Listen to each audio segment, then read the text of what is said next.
Class 4 chapter number 1 exercise की. This is exercise of chapter number 1. Exercise A, right the kind of each of the following sentence. यानी कि इसमें आपको sentence दिए गए हैं इस एक्सरसाइज में और आपको वो बताना है कि वो कौन से सेंटेंस हैं. यानी कि सेंटेंस के जो 5 टाइप्स हैं उनमें से वो कौन से टाइप्स के हैं ये आपको नोट करना है. 1, आर यू माई फ्रेंड. उसने पूछा क्या तुम मेरे फ्रेंड हो. उसने क्वेश्चन पूछा है तो ये सेंटेंस हो गया आपका interrogative sentence.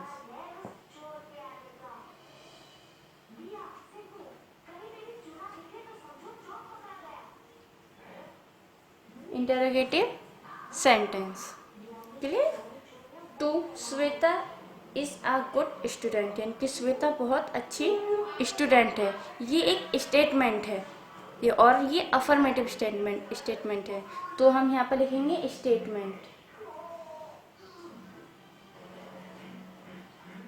Number 3, oh he will get late. Oh कि ये वह लेट हो जाएगा तो ये हम है एक्सक्लेमेटरी सेंटेंस. उसकी सडन फीलिंग है कि वह लेट हो जाएगा तो exclamatory sentence.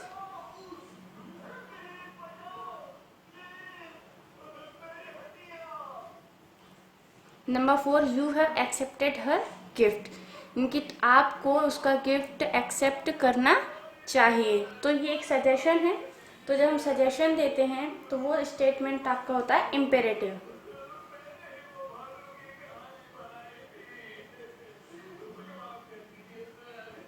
Imperative sentence. Number 5, please give me a glass of water. Please मुझे एक गिलास पानी दे दीजिए. तो उसने ये रिक्वेस्ट की है. जब हम रिक्वेस्ट करते हैं तो भी वो इम्पेरेटिव सेंटेंस होता है. वो imperative sentence.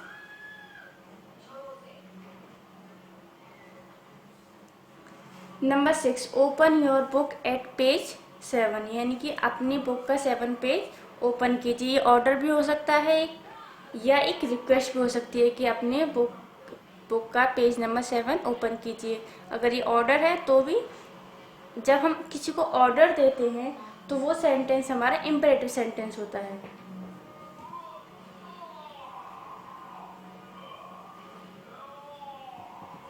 Number 7, who is knocking at the door. कि डोर पर नॉक कौन कर रहा है. क्वेश्चन पूछा गया है तो इंटरोगेटिव सेंटेंस हो जाएगा.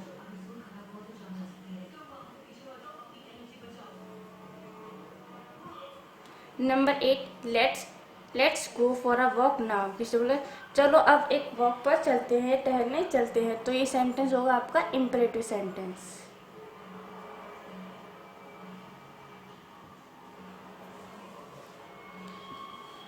D, read the story given in separate sentence. Right the type of each against it. यानी कि यहाँ पर आपको एक पूरी स्टोरी लिखी हुई है. वो स्टोरी आपकी पॉइंट वाइज यानी कि एक पॉइंट में एक ही सेंटेंस दिया हुआ है और उस सेंटेंस को आपको रीड करना है और बताना है कि उसका टाइप कौन सा है. यानी कि सेंटेंस के जो 5 टाइप्स है उनमें से वो कौन सा टाइप है वो आपको नोट करना है.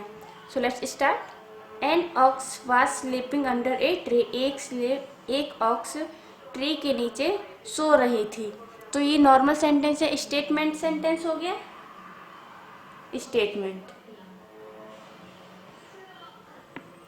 Number 2, a mouse come out of its hole. एक माउस यानी कि एक चूहा उसके अपने होल से बाहर आया. ये भी एक स्टेटमेंट है.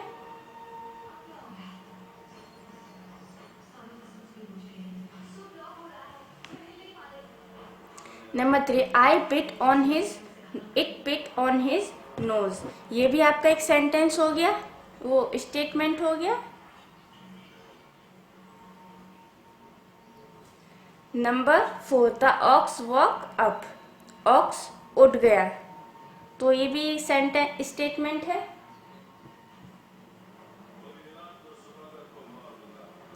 Number 5, he bellowed. यानी कि वह बौखला गया क्योंकि वो उसकी नाक पर चढ़ रहा था तो वो अचानक से उठ गया और इसलिए उसको गुस्सा भी आया. तो ये भी एक स्टेटमेंट है.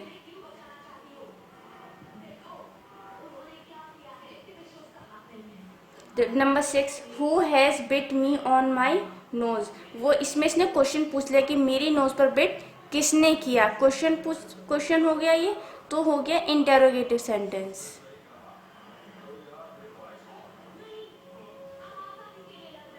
Interrogative sentence.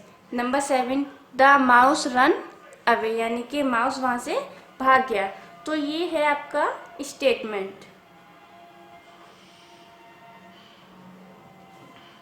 Number 8, seeing the mouse the ox run after him, mouse को देखकर रन, ये ऑक्स उसके पीछे भागी, ये भी एक स्टेटमेंट है।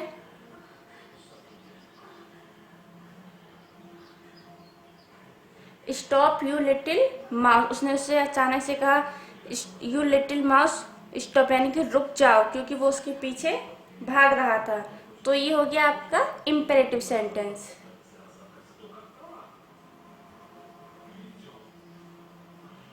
Number 10, the mouse entered his hole in the stone wall, यानी कि वो जल्दी से, चूहा तो छोटा सा होता है, वो जल्दी से भागा और अपने होल में घुस गया, ये है statement. Number 11, the ox said, ox ने कहा, ये भी आपका स्टेटमेंट है। कम आउट, बाहर आओ, ये उसका एक ऑर्डर हो गया। तो जब हम किसी को ऑर्डर देते हैं तो वो इम्पेरेटिव सेंटेंस होता है।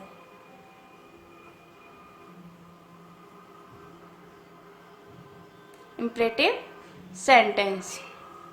Number 13, the mouse said, mouse ने कहा, ये भी स्टेटमेंट है एक।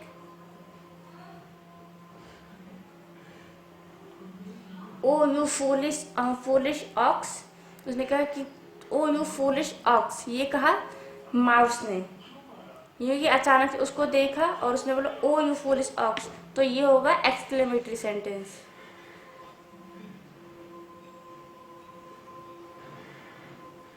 नंबर 15, गो अवे, यहाँ से चले जाओ, ये ऑर्डर हो गया। तो ऑर्डर होता है imperative sentence. Imperative sentence. Your exercise is finished of chapter number 1. Do this exercise in your notebook.